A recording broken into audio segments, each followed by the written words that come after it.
so many different frameworks to use, and which one do you adapt? Right? Each regulator or each information security professional believes in different frameworks. Okay, I like COVID, I like COSO, I like NIST 53, right? So which one do you pick, right? Yeah, there's no silver bullet for this, right? So you have to pick and choose from certain sections what works well for you, based on the technologies you have and based on the type of services you're offering to the customer.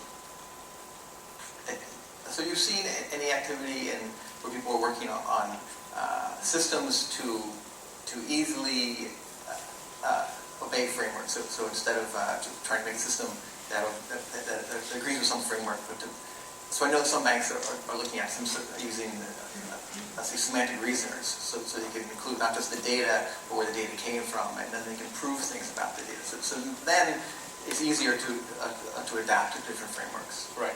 I mean, those aspects, like, the data sources are key, right?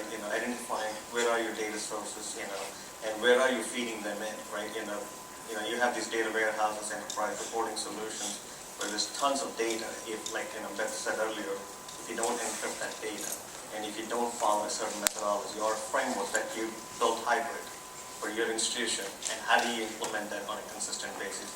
How do you educate the project managers and the development staff and the infrastructure staff to get to use those frameworks?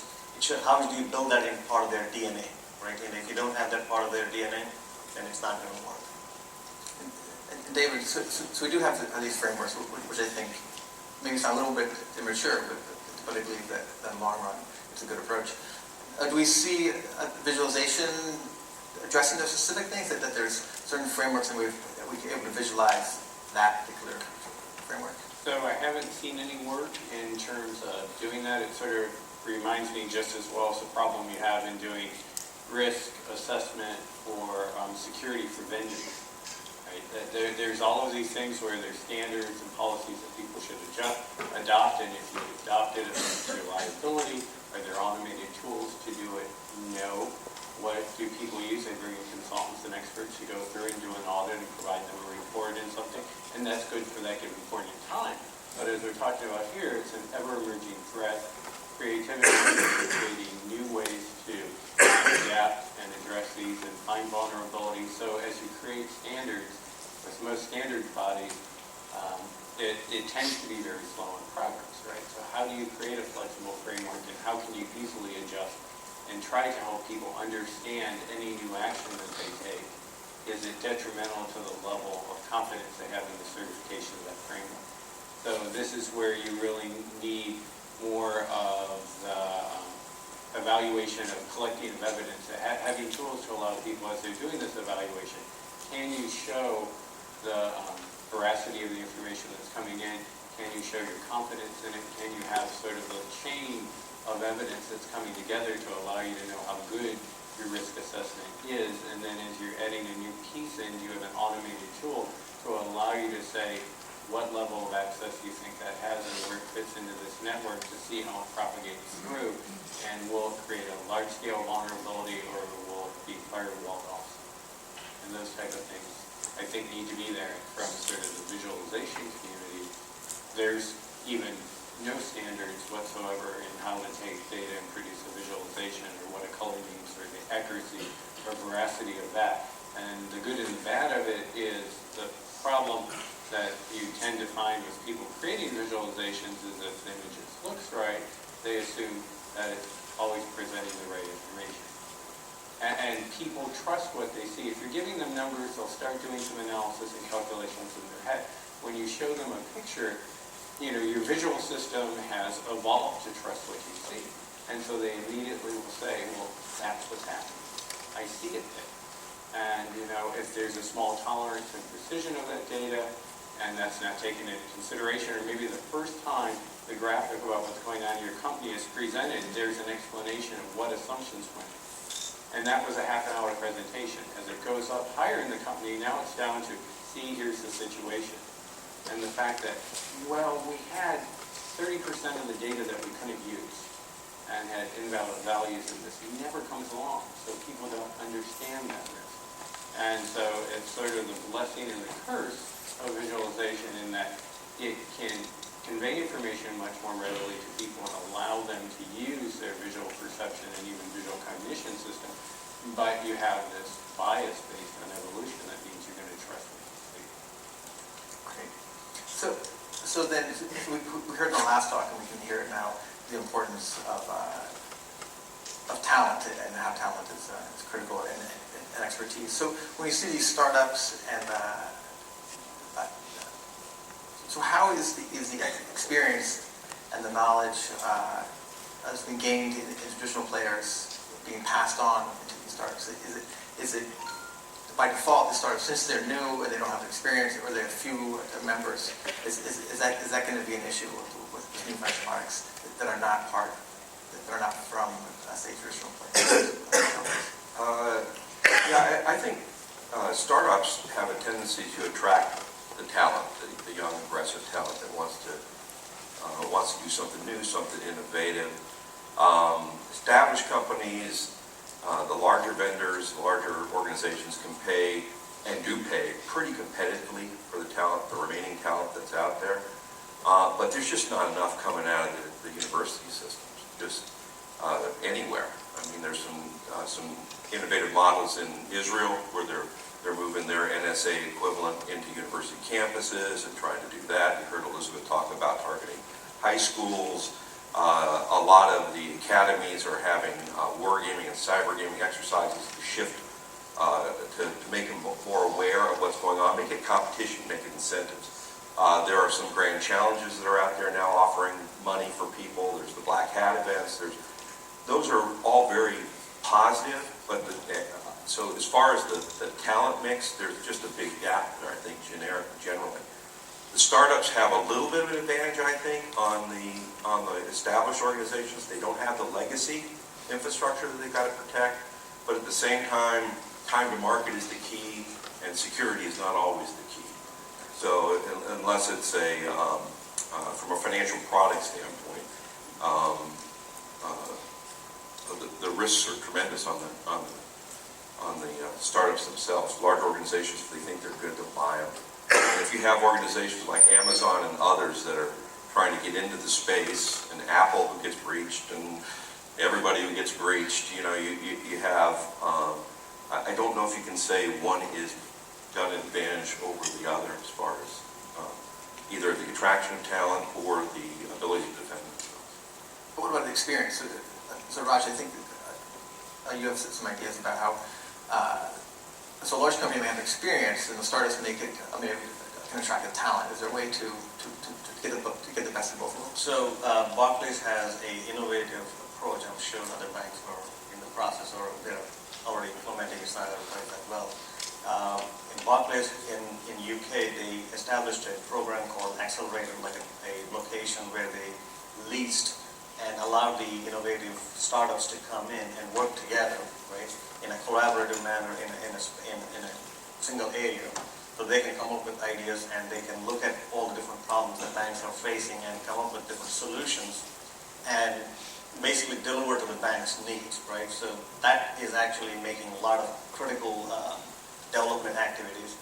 So continue that and support that activity in San Francisco because that's where the majority of the technology talent exists. They opened up a center there and they're bringing all these tech security firms as well as the new startups to come in and deploy and develop new tools, and that helps the bank so they can go out and sell. So Barclays gets the first benefit of being the innovator. Then you guys work in regulation much. So what will be the impact of regulation in startups? Do you see that being a significant hurdle for startups? Well, it's more the regulators themselves are probably at the bottom of the line for getting talent. And yet there's a tremendous amount of retiring talent from government agencies, the Leonard agencies and so forth that could be put to work, I think, that are not utilized. And funding these types of incubators and other things to protect the talent, protect the IP of these startups is very good. But from a regulatory standpoint, the rules keep changing. I don't know if the regulators really know what to regulate, and then you have different policies among the different types of regulators as whether or not it's the industry's role to protect itself or if it's the regulators to protect the industry from itself, or to protect the consumer from the industry. It's an interesting challenge on the regulators that we deal with. And then we do see many players in some areas. So P2P lending, there's startups that do that, and traditional players are doing that. And then cybersecurity is maybe an important aspect there. But do you see so we have all these players. If you're going to take part in P2P lending, you have a wide choice of applications to use that you can just download onto your phone, and then you're off. So do you see cybersecurity being an important part of the brand, that you can say that there'll be trust in a particular brand because of that they're not just a traditional player, but they haven't recently been in the news for cybersecurity breaches, or that maybe they get a stamp of approval from regulators that this is certified by something. Do you see that happening at all, or is it too early? Certainly, being able to recognize that somebody has achieved excellence in cybersecurity seems like a competitive advantage. And with respect to the regulators, I mean, certainly, we continue to move in the direction of greater regulation, especially of financial services organizations. And to the extent that existing established organizations are able to demonstrate some type of superiority, whether it be through frameworks, through automated tools, or whatever, I think, Fortify is an excellent example of an automated tool that kind of fits into this, and that's another specific practical suggestion. I don't know, are there any of you out there whose institutions use Fortify? It's an automated tool for assessing secure code, and it's something that's often used in the secure coding, secure programming space of the frameworks. Anyone use Fortify out here? One person, okay. So it's a great example of an automated tool. You were asking that, a lot of financial institutions use it and pass through all of their code that their coders may be writing. It can be adapted for packages, but it identifies vulnerabilities. And, it's an excellent example of where a financial institution successfully executing Fortify and identifying code vulnerabilities and being able to achieve a level of code security could provide a perceptible advantage over competitors. It's also an example, talking about talent and recruiting talent. I'm often brought in to large, Fortune 500 or large organizations on a confidential request to assess the chief security officer. The board will bring me in, or the chairman. I was recently brought into a major defense and intelligence contractor by the board, and my ostensible assignment was to perform some audit analysis, but my actual assignment was to assess the chief security officer who'd been there for a while, and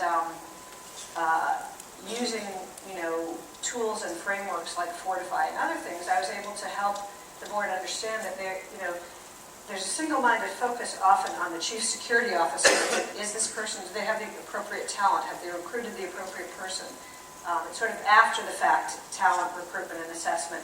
When more appropriately, the focus should be on the head of application development or the head of data center operations. And I think those of you who may be in security operations out there or data center operations may appreciate the value of tools, within control structures like Fortify, secure coding tool that can help senior management and the board understand that cybersecurity is not just an area of focus for the head of IT security.